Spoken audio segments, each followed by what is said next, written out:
Hola a todos, bienvenidos de nuevo a nuestro curso de contratos laborales en Colombia. En este segundo capítulo vamos a retomar esto que veníamos hablando en relación con el contrato a término fijo, ¿lo recuerdan? Decíamos que este contrato a término fijo debía ser por escrito. Recuerden que decíamos que tenía una duración máxima de 3 años. También decíamos que ese contrato podía ser inferior a 1 año o de 1 a 3 años. Y les decía que en este capítulo íbamos a hablar del tema de la renovación, ¿verdad? Es un contrato que a ustedes les permite generar una renovación por un término igual o inferior al inicialmente pactado hasta por 3 veces. ¿Qué quiere decir eso? Si yo hago un contrato de 4 meses, voy a poder renovarlo en una primera renovación por 4 meses, una segunda renovación por 4 meses, una tercera renovación, puede ser por otras 4 meses, incluso por un tiempo inferior, pero después de esas 3 renovaciones, ese contrato voy a tener que renovarlo mínimo por 1 año, ¿verdad? Entonces, eso es muy importante que ustedes lo tengan en cuenta cuando estemos hablando de la terminación de los contratos. Fíjense que ahí existe una diferencia con ese contrato a término indefinido del cual estábamos hablando en el capítulo anterior. Y en los futuros capítulos también vamos a hablar de la terminación, no solamente de este contrato a término indefinido, sino del contrato a término fijo. Este contrato a término fijo puede ser renovable de manera indefinida y sucesiva. Eso no significa que se vaya a convertir en un contrato a término indefinido. Fíjense que son 2 modalidades de contrato completamente diferentes. Una cosa es que yo lo pueda, después de esas 3 renovaciones a las que hice referencia, y ya les decía yo, después de esa tercera renovación, a partir de la siguiente va a ser mínimo por 1 año, puedo renovarlo por otro año, por otro año, por otro año, y va a ser renovable de manera indefinida y de manera sucesiva por el tiempo que nosotros queramos hacerlo. Les decía también en el capítulo anterior que si yo quiero dar por terminado ese contrato, debo dar un aviso como mínimo 30 días antes. Es decir, yo le aviso por escrito también a mi empleado, de la misma manera que hice el contrato, ya sabemos que el contrato dijimos que debía ir por escrito, le aviso que ese contrato no se va a prorrogar y se lo aviso mínimo con 30 días. Es muy importante que tengan en cuenta que deben haberlo notificado con 30 días de antelación. Entonces, si ustedes ya se les olvidó, se les pasó la fecha, lo hicieron con 28 días, con 29, un día menos a estos 30 que les estoy diciendo, pues ya se les renovó. Entonces, cuando vayamos a ver la terminación, van a ver que tiene unas implicaciones, porque si yo no aviso con esos 30 días, pues ¿qué pasa si yo no genero ese preaviso? Pues que se va a entender renovado por un periodo igual al inicialmente pactado y así sucesivamente. Y eso va a tener una implicación importante cuando hablemos de la terminación de ese contrato. Ya van a ver ustedes que es fundamental porque puede llegar a generar unos impactos desde el punto de vista económico a la organización en caso de que olvide no preavisar o no avisarle, digamos, con la antelación que les acabo de decir. Y efectivamente, si yo no voy a querer seguir con ese empleado, pues muy seguramente voy a tener que pagar después una indemnización. Ahora, otro tipo de contrato que lo vemos en el artículo 47 del Código Sustantivo del Trabajo es el contrato por obra o labor.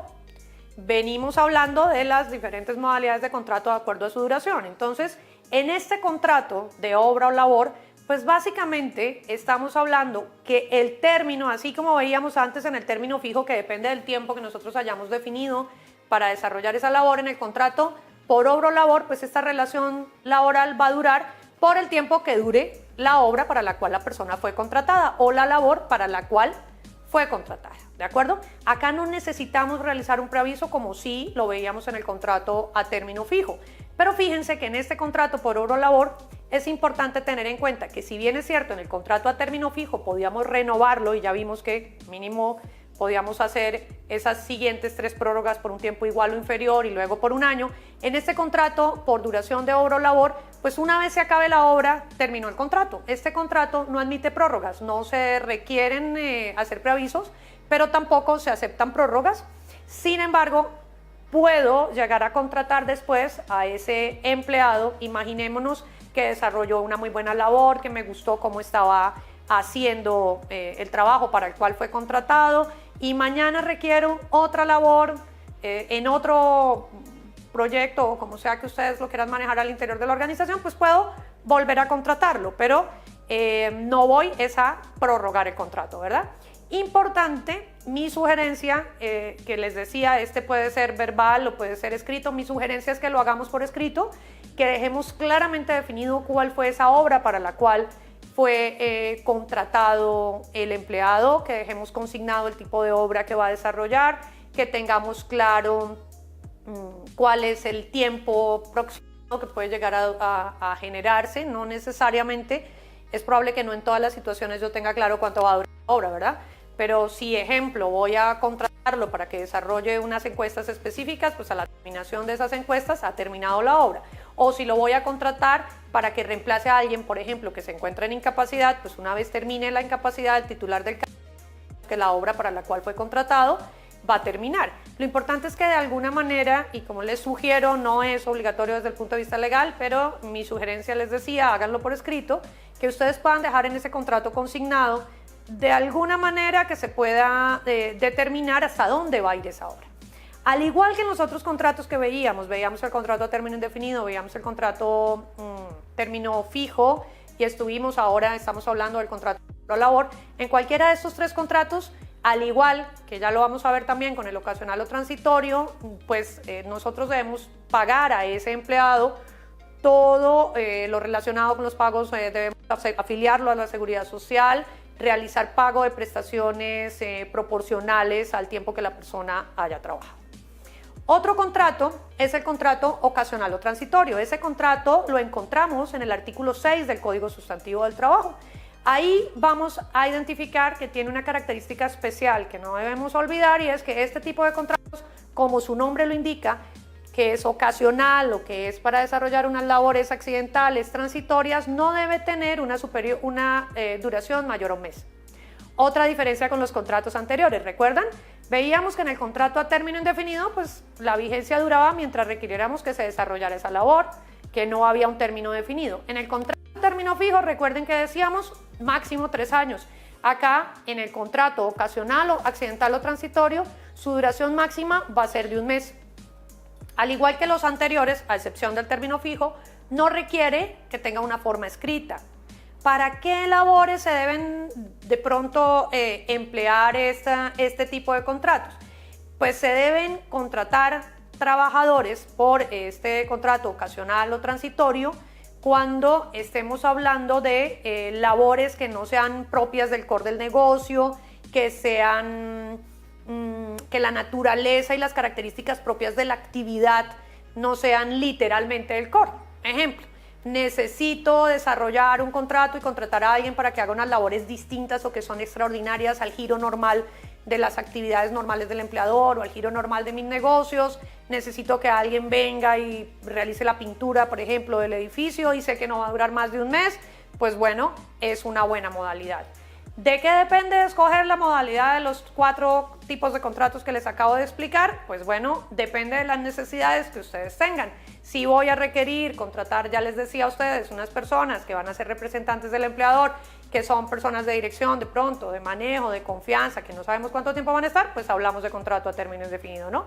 Pero sí sabemos que vamos a necesitar una persona por término fijo, que sabemos cuánto tiempo la vamos a requerir, incluso que podríamos llegar a prorrogar ese contrato, pues sabemos que ya tenemos, digamos, la oportunidad de prorrogarlo 3 veces más. Y cuando hablemos de la terminación, para ustedes va a ser todavía más claro cómo tomar esa determinación, porque tiene unas implicaciones desde el punto de vista económico al terminar esos contratos. Una cosa son las indemnizaciones en el contrato a término indefinido, otras en el contrato a término fijo, otras definitivamente en el contrato por obra o labor, y cuando ustedes ya tengan conocimiento de la diferencia de esos 4 contratos, pues seguramente van a poder, al final de nuestro curso, determinar qué es lo que más les conviene. Ahora, quiero que hablemos un poco del periodo de prueba. ¿Qué es eso del periodo de prueba? Pues el periodo de prueba ustedes lo encuentran en los artículos 76 y subsiguientes, del 76 al 80 más o menos del Código Sustantivo del Trabajo, y es esa etapa inicial en la que el trabajador empieza a desarrollar la labor. Entonces ustedes pueden ver si efectivamente tiene las aptitudes para desarrollar esa labor, o el trabajador también puede determinar si ese es el trabajo que quiere realizar, si definitivamente las condiciones de trabajo que se le ofrecieron son las que él quiere llevar a cabo. Entonces es esa etapa inicial del contrato donde nosotros podemos determinar, cualquiera de las dos partes que de pronto no queremos continuar con ese contrato, ¿verdad? Tiene unas características especiales y unos plazos. También tiene unos requisitos. En primer lugar, es muy importante y ese es un acuerdo que requiere que dejemos por escrito. Si yo no lo dejo por escrito, pues no va a estar estipulado dentro del contrato. En ese periodo de prueba yo puedo dar por terminado el contrato siempre y cuando no esté generando una vulneración de derechos fundamentales a mi empleado, es decir, si yo observo que no tiene las aptitudes para desarrollar el cargo o el trabajador observa que definitivamente no son las condiciones que él esperaba desarrollar o esperaba dentro de su cargo, pues puedo desarrollar, yo como empleador puedo terminar unilateralmente el contrato, el empleado también lo puede terminar sin ningún inconveniente, cualquiera de las partes lo puede hacer en ese momento sin importar que exista una justa causa para terminar el contrato. Simplemente pues no me adapté, no me ajusté, no hay un pago de una indemnización en caso de que yo termine ese contrato de manera unilateral y no necesito tampoco preavisarlo. El periodo de prueba en los diferentes contratos, aunque existe una regla general, la regla general es de 2 meses, ¿verdad? Entonces en esa regla general pues el periodo máximo de prueba va a ser hasta 2 meses. Si hablamos de un contrato a término indefinido, pues ya sabemos que va a ser 2 meses de periodo de prueba. Si estamos hablando de un contrato a término fijo, el tema cambia, porque en un contrato a término fijo, si bien es cierto, la regla general se mantiene, es decir, no va más allá de 2 meses, debo tener en cuenta que en un contrato a término fijo es la quinta parte del tiempo que yo contraté y no debe superar la regla general. Ya vimos que esa regla general son 2 meses, entonces debo sacar la quinta parte del tiempo que decidí contratar a ese trabajador y si supera más allá de los 2 meses, pues sabemos que se aplica la regla general, ¿verdad? Si estamos hablando de personas que nos apoyan en la casa, que nos ayudan con las labores domésticas, en la que no tenemos un contrato a término fijo, el periodo de prueba varía, porque en el caso de las personas o trabajadores que nos ayudan con esa labor tan bella de hacer la parte de labor doméstica en la casa, pues va a ser un término de periodo de prueba no máximo a 15 días, ¿verdad? Claro está que si a esta persona decidimos contratarla, por ejemplo, con un contrato a término indefinido, pues vamos a hablar de los 2 meses, que es la regla general. No olviden la importancia de tener en cuenta que ese periodo de prueba en el contrato a término fijo no supera la quinta parte y que si supera esa quinta parte, pues aplicamos la regla general, que son máximo 2 meses. Después de nuestra pausa comercial, vamos a ver algunas generalidades y características que son importantes en los diferentes contratos. Ya nos vemos.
Regresamos de nuestra pausa, gracias por seguir con nosotros. Recuerden que veníamos hablando del periodo de prueba, ¿verdad? Les hablaba de las diferentes formas de validar ese periodo de prueba en los contratos, les decía que debía ser por escrito. Hay algo importante que quisiera mencionarles y es que en caso de que los contratos sean sucesivos, como el caso que les explicaba, el contrato a término fijo, solo es válido el periodo de prueba para el primer contrato, ¿verdad? Bueno. Entonces vamos a empezar a hablar de esas cláusulas generales. ¿Cuáles son esas cláusulas que debe tener el contrato? ¿Qué es lo mínimo que yo debo pactar entre empleador y empleado? Pues en primer lugar, ¿cuál es la labor que voy a desarrollar? ¿Cuál va a ser primero identificar las partes, ¿no? ¿Quién es el empleador? ¿Quién es el empleado? En segundo lugar, cuál es el domicilio de cada una de ellas. Tener claro cuál es la fecha de celebración del contrato. Y fíjense que una puede ser la fecha de celebración del contrato y otra puede ser la fecha de inicio de labores. También es importante determinar dónde vamos a suscribir el contrato y dónde se van a prestar las labores. Puede ser que yo firme contrato en una ciudad, pero quiera que mi empleado preste servicios en otra. También es importante que nos quede claro o definido cuál es la naturaleza del contrato, cuál es la remuneración, cuánto le voy a pagar, cuáles son esos periodos de pago. Voy a pagarle quincenal, voy a pagarle mensual, voy a pagarle por día, semanal, ¿cómo lo voy a hacer? Además, si he pactado de alguna manera un valor especial por suministro, por ejemplo, en caso de que vaya a darle habitación o alimentación a ese empleado, pues dejar perfectamente claro si hay algún valor en relación con salario en especie, que podamos definir el periodo de prueba. Les decía que el periodo de prueba debe ser por escrito, entonces pues en este caso igual les decía que aunque no todos los contratos requieren la formalidad de hacerlo por escrito, pues les sugería que lo hiciera por escrito, además porque fíjense que hay una serie de cláusulas y de acuerdos que es mejor tener, digamos, desde el punto de vista probatorio, que las partes hayan suscrito y sepan qué es lo que van a haber contratado, ¿verdad? Si tengo un salario, por ejemplo, salario integral, el salario integral pues básicamente hace referencia a un salario que tiene una connotación especial. Cuando hablamos de salario mínimo integral son mínimo 10 salarios mínimos y a eso le sumamos un factor prestacional de un 30%, de eso seguramente hablaremos en otro programa cuando estemos hablando del tema de salarios. Sin embargo, es importante que tengan en cuenta que ese salario integral, en caso de que lo pactemos en nuestro país, también requiere la formalidad escrita y además de eso, pues lo debo definir, ¿no? Lo deben definir entre las partes. Si hay algunos pagos adicionales que yo considero o consideran las partes que no van a ser salario y que son, digamos, unos pactos de exclusión salarial, pues hay que dejarlos también por escrito. Esas son algunas generalidades. Claro, habrán muchas otras cláusulas que ustedes pueden definir, pueden acordar, pueden incluir en el contrato, que como les decía, desde que no vulneren los derechos de los trabajadores, pues son perfectamente válidas. Existen también unos contratos que otros diferentes al contrato a término fijo y a sus prórrogas que deben ir por escrito. Si hacemos contratos con extranjeros, si hacemos contratos de aprendizaje, aunque el contrato de aprendizaje en sí no es un contrato laboral, es una forma especial de contratación, es importante que esté por escrito. Igual si hay personas de otro país pues, que van a venir a trabajar o a contratar con nosotros aquí en Colombia, pues debemos tener en cuenta que deben hacerse por escrito. Algunos acuerdos, yo ya les he nombrado algunos de ellos, yo les decía a ustedes el periodo de prueba de ir por escrito, ¿verdad? Sí, es un acuerdo que debe ir, les acabo de nombrar otro, les decía el salario integral, pues también es un acuerdo que debe pactarse por escrito. Los pagos que yo considero que no son constitutivos de salario, que las partes así de común acuerdo han decidido que no son constitutivos de salario, es fundamental que queden por escrito. El artículo 128, ustedes van a encontrar qué pagos son salario y qué no son en el 127 y 128 del Código Sustantivo del Trabajo. Entonces van a identificar que es muy importante que nos queden en un documento, queden por escrito. Los contratos a término fijo y sus prórrogas, el preaviso, que ya les comenté a ustedes que lo hacíamos 30 días antes cuando hablábamos de contrato a término fijo, o lo enganche, por ejemplo, de trabajadores en el exterior. Entonces, esos son acuerdos que deben pactarse por escrito para que lo tengan en cuenta. Adicionalmente, el artículo 56 del Código Sustantivo del Trabajo nos habla de unas obligaciones, y así como tienen obligaciones los trabajadores, tienen obligaciones los empleados. Por una parte, pues el trabajador tiene la obligación de obediencia, tiene la obligación de fidelidad. Cuando hablamos de obediencia, pues es esa disposición de poder cumplir con la labor para la cual fue contratada en relación con las instrucciones que va a recibir, que ya vimos que desde el punto de la subordinación pueden ser en cantidad de trabajo, en tiempo, indicarle, por ejemplo, qué metas son las que debe alcanzar, y todo esto, pues desde el punto de vista de la obediencia al trabajador, pues debe cumplir de la mejor manera con esas instrucciones que le va a impartir su empleador. La fidelidad, pues es básicamente el comportamiento que se puede llegar a esperar, ¿verdad? Nosotros cuando contratamos a alguien, pues esperamos que ese trabajador tenga una fidelidad con ese empleador, no solamente durante el tiempo de inicio del contrato, sino durante el tiempo en que se desarrolla o incluso en el momento en que se finaliza. Y por otro lado, también el empleador pues tiene unas obligaciones y está la obligación de protección, de brindar seguridad, que esas obligaciones de alguna manera también de lealtad a la que hacíamos referencia no solamente obliga al trabajador, ¿no? Es una obligación que también está obligando al empleador.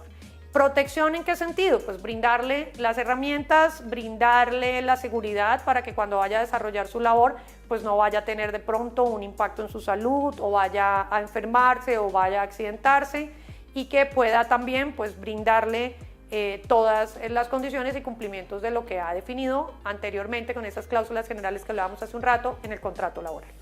Muchas gracias por acompañarnos en este segundo programa y les quiero contar que en el tercero vamos a hablar de la terminación de estos contratos, entonces va a ser muy interesante. Nos vemos en el próximo capítulo.